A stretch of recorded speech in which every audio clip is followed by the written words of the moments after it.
Hello and welcome, everybody. If this is your first time here, I am Liz, your host here at Crimes Untold, or Liz Austin.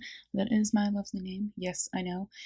Those who are listening over on podcast form, you won't be able to tell unless you have watched my YouTube video that I'm currently recording as doing this. My hair has now officially changed. I am now a darker blonde, but anywho, today we're going to be talking about Peter Woodcock for our first video for the month of July. I know this is really strange.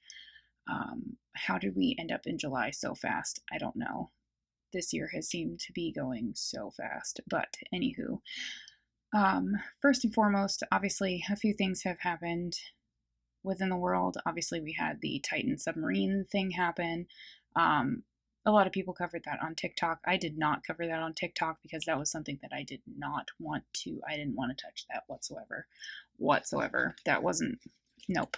One really cool thing that I did find out, though, is that two of the people that died on the Titanic, which is really interesting because the Titan submersible was going to see the Titanic wreckage. But so two of the people that initially died on the Titanic, they owned Macy's.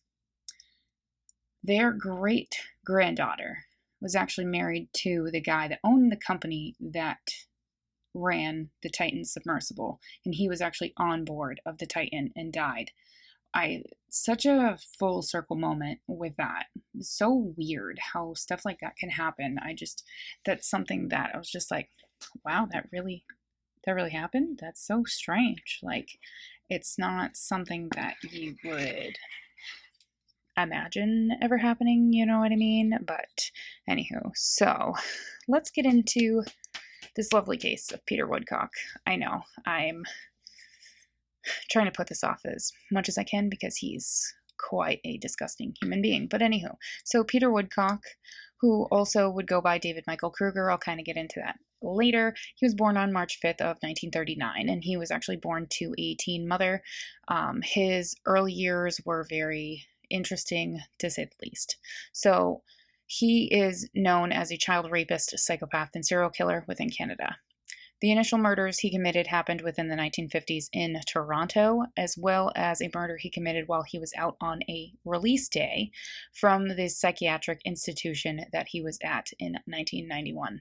So within his early life, Peter bounced around from foster homes after his mom, his birth mother, she had him for about a month after he was born, and he wouldn't stop crying. He wouldn't gain weight. Like, she just couldn't handle taking care of him. She was 17 when she had him and was not with his father. So she ended up placing him in this system, and he would bounce around foster homes. Specifically, while he was an infant, he would bounce around a lot up until the age of 3. So once she gave him up, he was considered a ward to the crown due to his status of being in a foster home. When you're a ward of the state or a ward of the crown, basically that just means that you are primarily you're in the custody of the state or of the crown. And whatever happens to you is dictated by basically your town or city government. Hence why he would be in the foster system. So by the time he was 3, he was already showing signs from the trauma he endured, whether it be physical or emotional trauma, and it was known that he had a hard time with noises, his speech was odd, and he was terrified of people due to the trauma that he endured. After this is when he would continue to show signs that would continue to haunt people around him. He would be placed with a good couple. This is Frank and Susan Maynard, of whom Peter would become extremely attached to Susan, and Susan was the same way with him. Susan was that doting mother that would do anything for her son, and every transcription I've read or every video I watched about him, they all said the same thing about Susan and Peter. They were extremely close. She did everything to make sure that he was never in trouble, nothing bad ever happened to him. She really made sure that he was seen as good and not bad. But Peter's behavior would become more strange, and he would eventually be treated for his strange behavior at a hospital in Toronto. After his release from this hospital, his love of motorized vehicles would blossom. He oftentimes would be found outside, wandering away from his permanent foster home. He often would reflect on how God would protect him during these walks, but that's not all. Peter's health would strain the family dynamic due to him having to be at the hospital for to be treated frequently. But also around this time is when he started to fantasize about killing fellow children, especially as he aged. So when he was outside, he would oftentimes be on his bike, on foot, or even taking the train around Toronto, which is where he would terrorize small children, even eventually molesting them. This would lead to him committing 3 murders. Apparently, also during this time is when he would imagine that he led a gang of 500 invisible boys on bikes called the Winchester Heights Gang, in which he would ride around on his prized red and white Schwinn bicycle. When I read this and when I watched the multiple videos about this, it brought me back to childhood because in the city I grew up in, there was this giant Schwinn bike shop, and it was near the dentist that I went to, and I would always see it and be like, oh my god, mom, it's the Schwinns, it's the Schwinns, it's the Schwinns. And we never had Schwinn bikes. We always had Huffy bikes. I think that's what it was. Or my brother always had a Huffy bike. I had bikes, but I didn't really ride on them. But when I saw that detail about him, I was like, oh my god, it was that nostalgic moment that just kind of like brought me back. But as I, learned more about this lovely man, I quickly was like, the nostalgia has stopped. So when Peter was 11, a social worker heard him say he wished a bomb would drop on the exhibition and kill the children. Now, the exhibition he's talking about was the Canadian National exhibition that was happening in Toronto at the time. So following this is when he was sent to an alternative school for extremely emotionally disturbed children, but his behavior would worsen when he got there. So he would start to feel his sexual urges, very violent sexual urges. At the age of 13, he would claim he had consensual sex with a fellow 12-year-old at this school, but due to his age, and technically this would be construed as rape or statutory rape because he's the older of the two and they are underage. So around the time he was 16, he would be back home. After returning home, he met a girl in 1956, specifically March of 1956. She was very troubled and she was naive for a 10-year-old girl. She spoke to Peter about how her father was molesting her and how her mother voiced that she was actually the reason why her parents were divorcing. She then asked Peter for help, but Peter actually didn't want to help her. Peter wanted to kill her, and he wanted to see how her muscles worked and wanted to look at her anatomy for a real medical lesson. But obviously this murder wouldn't happen due to him being unable to kill her. Subsequently is when he would start to assault young children around the city. And then 3 children he would ultimately kill would be that of Wayne Mallett or Mallette, Gary Morris, and Carol Voice. So Irene Mallette was waiting for her sons to return home, and Wayne, her youngest, was at his grandmother's house playing outside. So Wayne was just 7 when he met Peter Woodcock on September 15th of 1956. Wayne had ventured to the exhibition grounds, and that's when Peter found him. Woodcock was 17 at the time. So this is when he lured Wayne out of anyone's sight at the exhibition grounds, and then he would strangle him to death. I did find out that Peter lured him because of his fascination of trains. So he started talking to him about trains and like, oh, I could bring you to see a train. Wayne's body would be found within the early hours of September 16th, so the next morning. There was no signs of rape, but there were markings on his body, such as 2 bite marks, one of which was on his calf and the other one was on his butt cheek. He was kicked repeatedly and he had trash shoved down his throat. They could tell that his clothes were taken off and then at some point he was redressed. Also around his body, there was pennies and poop. So it appears that Peter had defecated at some point during this, um, and quite possibly he dropped the pennies in his pocket, or when he was probably trying to like reach something in his pocket, he dropped the pennies. So the defecation part, or if you don't know what that means, that's poop. So this can happen, as I have read with many first kills for serial killers, that one's committing the crime will have an adverse reaction to what they're doing or what they have done. And I have mentioned that before, that sometimes people have adverse reactions to the first killing that they have. So this quite possibly could be that. So following the discovery of Wayne's body, there was another boy that was arrested. This was Ron Moffat. So after questioning him relentlessly, they coerced him to confess. Ron would be found guilty and he was sentenced to serving his sentence in a youth detention center after the corroboration of an eyewitness that placed Moffat at the scene. Also, Peter Woodcock was even called to be a witness for the defense after the conviction of Moffat, which I find very intriguing. But these charges would have a stay put on them in 1957, and then he would be released. This is after the murders of Gary Morris and Carol Voice. So after his first murder, Peter Woodcock that is, he would continue to venture around the city on his bike, and he would venture out to Cherry Beach.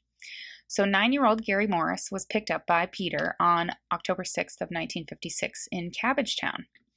Peter then brought them to Cherry Beach, which is where he would then beat him and strangle Gary to the point of him being unconscious.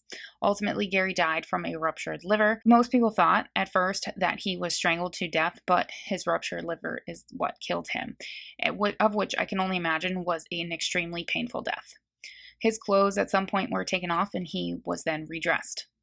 There was also a bite mark found on his body, and the bite mark was on his throat. Also, very similar to the murder of Wayne, there was paper clips found near his body. So instead of pennies, it was paper clips. But this time, they were kind of sprinkled around his body like it had been done in a ritualistic style death. Gary wouldn't be found for about a week after his murder due to them thinking he was a runaway. Peter would then lay low until his next attack. His next attack would be that on a young girl, and he attempted to kill her, but he was unsuccessful. And then this would bring him to his next murder, which is that of 4-year-old Carol Voice. So Carol Voice was approached by Peter Woodcock on January 19th of 1957. He was on his bike, and she would proceed to agree to ride with him. He then would bike near the Bloor Viaduct, which is a truss bridge system in Toronto that connects Bloor Street and Danforth Avenue. And he then would bring them down to a ravine in that area. And after arriving here, it appears that he then would choke or strangle her into an unconscious state. He then poked her or pressed his fingers into her eye sockets. And he then would force her clothes off via pulling them off of her, and he then would proceed to molest her. Her death actually was caused by having a tree branch forced inside of her vaginal canal. She was only 4 years old. Carol would be found that evening in the ravine. It's also said that there was pieces of her killer's clothes stuck in her hand. There was dirt in her fingernails. She fought back hard. For a 4-year-old, that is very commendable. Peter was also seen leaving the scene by a witness, and this witness was also able to give a composite sketch, but that's not all. This witness said that Peter came up to them and said, "If there's a murder down there, they will try and pin it on me."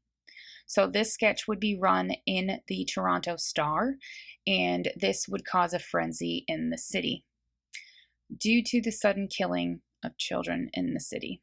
Also during this time, the police visited the Maynard home and were trying to connect Peter to the murder of Carol. Peter Woodcock eventually would be arrested on January 21st of 1957 after he was escorted out of his high school.